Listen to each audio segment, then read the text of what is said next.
नमस्कार। पिछले दिनों चीनी विदेश मंत्रालय के हवाले से बताया गया कि बीजिंग में हुए एक अनौपचारिक मुलाकात के दौरान अफगानिस्तान और पाकिस्तान ने अपने संबंधों को मजबूती देने की इच्छा जताई है।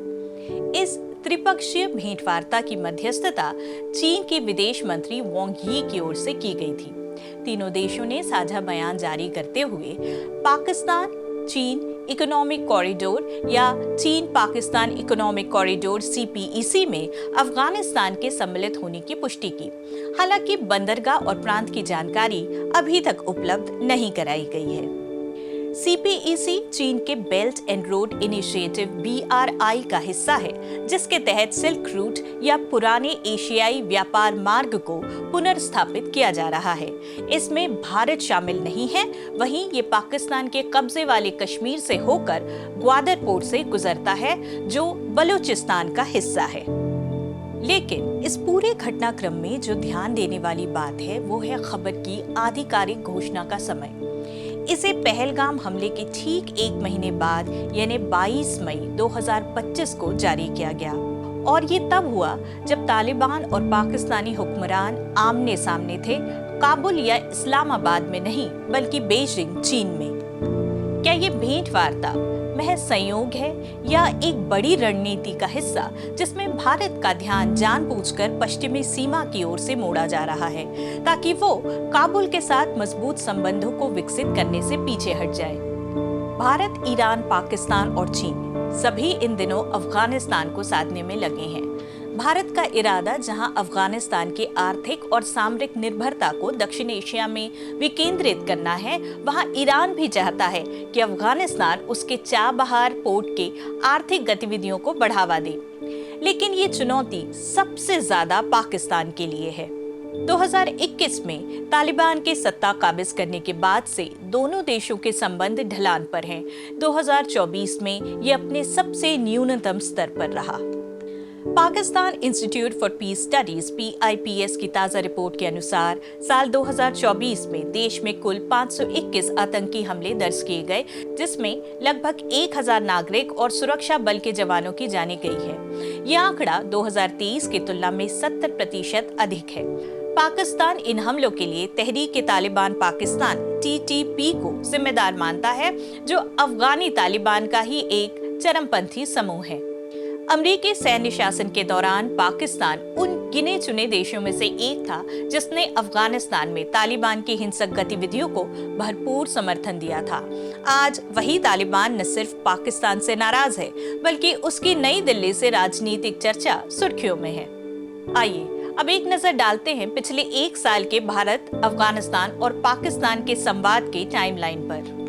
7 मार्च 2024 काबुल में भारतीय विदेश सचिव JP सिंह और तालिबान के विदेश मंत्री आमिर खान मुत्तकी की भेंटवार्ता, चाबहार बंदरगाह के जरिए व्यापार बढ़ाने और रणनीतिक रिश्तों पर चर्चा।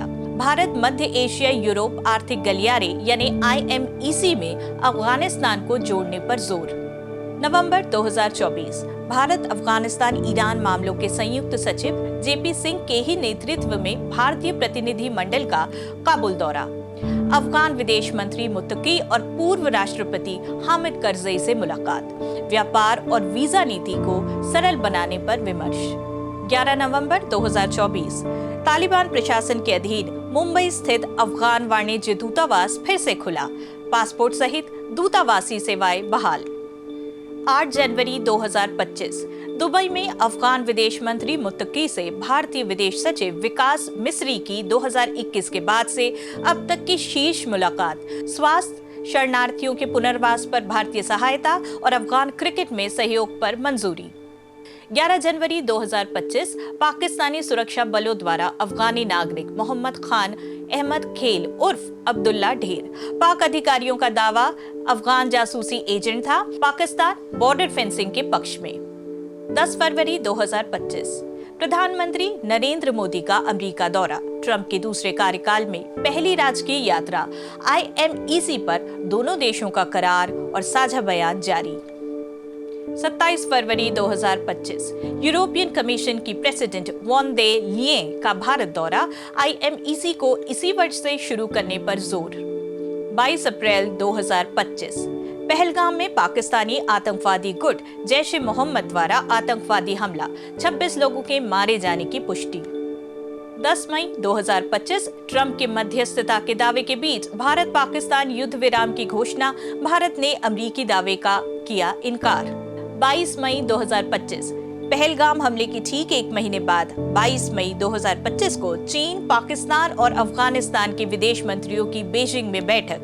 चीनी विदेश मंत्री वांग यी द्वारा CPEC में अफगानिस्तान को शामिल किए जाने की पुष्टि। अब सवाल ये है कि भारत अफगानिस्तान के गहराते संबंधों के अभाव में क्या पहलगाम हमला नहीं होता? नहीं, ऐसा भी नहीं है, मगर जगह और समय का चुनाव अलग होता।